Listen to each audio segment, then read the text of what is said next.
Hello friends, मैं हूं Satya Yadav. Satya study point में आपका स्वागत है। अगर इस चैनल पे आप लोग नए आए हैं तो चैनल को सब्सक्राइब कर लीजिएगा और बेल आइकन के घंटी को दबाना नहीं भूलिएगा ताकि हमारी वीडियो का नोटिफिकेशन आपके पास तुरंत पहुंचे। तो ज़्यादा देर नहीं करते हुए अपने टॉपिक पे आते हैं। तो आज का टॉपिक है Uttar Pradesh static GK part 2। Part 1 इसके पहले वाले वीडियो में हम बताए थे। तो पार्ट 2 स्टार्ट करते हैं। तो इसमें सबसे पहले जो आएगा उत्तर प्रदेश के भौगोलिक संरचना के बारे में।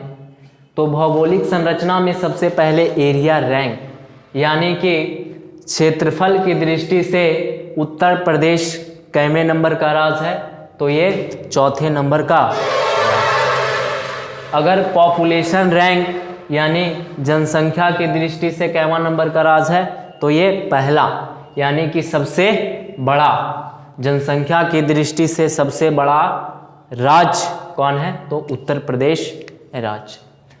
अब यहाँ साक्षरता दर की बात करें तो 67.70% हो जाएगा। और यह कितने राज्यों से गिरा है, तो यह 8 राज्यों से गिरा है और 1 केंद्र शासित प्रदेश से गिरा है। और नदियों के किनारे शहर, तो इसमें हो जाएगा गंगा नदी, ठीक है। तो हो जाएगा फर्रुखाबाद, ये भी आ सकता है फर्रुखाबाद। गंगा किस नदी के किनारे स्थित है? फर्रुखाबाद शहर किस नदी के किनारे स्थित है, तो गंगा नदी के किनारे स्थित है। कानपुर शहर किस नदी के किनारे स्थित है, तो गंगा नदी के किनारे स्थित है ना। फिर इलाहाबाद हो जाएगा, फिर मिर्ज़ापुर हो जाएगा, ठीक है, वाराणसी हो जाएगा, गाजीपुर हो जाएगा, बलिया हो जाएगा।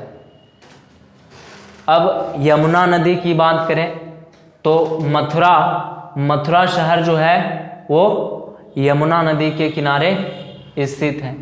और आगरा भी यमुना नदी के किनारे स्थित है।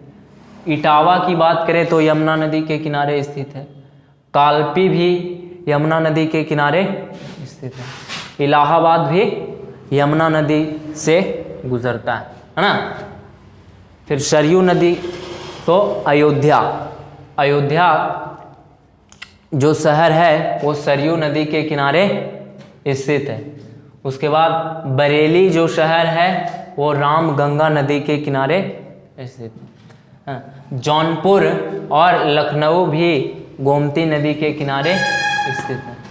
उसके बाद गोरख नदी जो है वो गोरख शहर होगा यहाँ पे, वो राप्ती नदी के किनारे स्थित है, ठीक है। और यहाँ पे शहरों का उपनाम की बात करें तो वाराणसी को बोला गया है भारत के आध्यात्मिक राजधानी। भारत की आध्यात्मिक राजधानी कौन हो जाएगा? वाराणसी हो जाएगा। और घाटों का शहर किसे बोला गया है, तो वाराणसी को बोला गया है। फिर प्रयागराज हो जाएगा। प्रयागराज जो है वो संगम नदी या प्रधानमंत्रियों का शहर है ना। संगम नदी और प्रधानमंत्रियों का शहर बोला गया है। और भगवान का निवास भी प्रयागराज को ही बोला गया है। फिर कानपुर आ जाएगा, तो यूपी का चमड़ा शहर किसे कहा गया है, तो कानपुर को बोला गया है। तालों का शहर किसे बोला गया है, तो अलीगढ़ को बोला गया है। भारत की इत्र राजधानी कन्नौज को बोला गया है। नवाबों का शहर, ये काफ़ी इम्पोर्टेंट है, नवाबों का शहर लखनऊ को बोला गया है। अब हवाई अड्डा की बात करें तो हो जाएगा चौधरी चरण सिंह अंतर्राष्ट्रीय एयरपोर्ट जो लखनऊ शहर में है। फिर लाल बहादुर शास्त्री एयरपोर्ट जो वाराणसी में है। फिर मर्यादा पुरुषोत्तम श्री राम एयरपोर्ट जो है अयोध्या में है। फिर कुशीनगर अंतर्राष्ट्रीय एयरपोर्ट कुशीनगर में ही है, काफ़ी इम्पोर्टेंट है। फिर हिंडन एयरपोर्ट जो है वो गाज़ियाबाद शहर में स्थित है।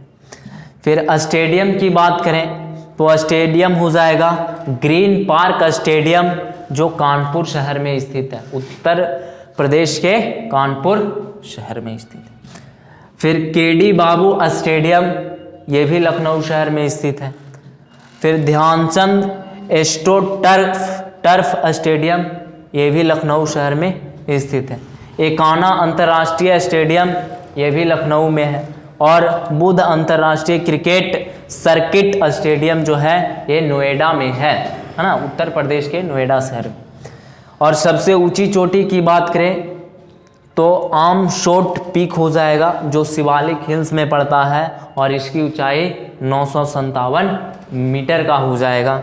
और राष्ट्रीय पार्क की बात करें तो यहाँ उत्तर प्रदेश में केवल एक ही राष्ट्रीय पार्क है, वो दुधवा नेशनल पार्क है।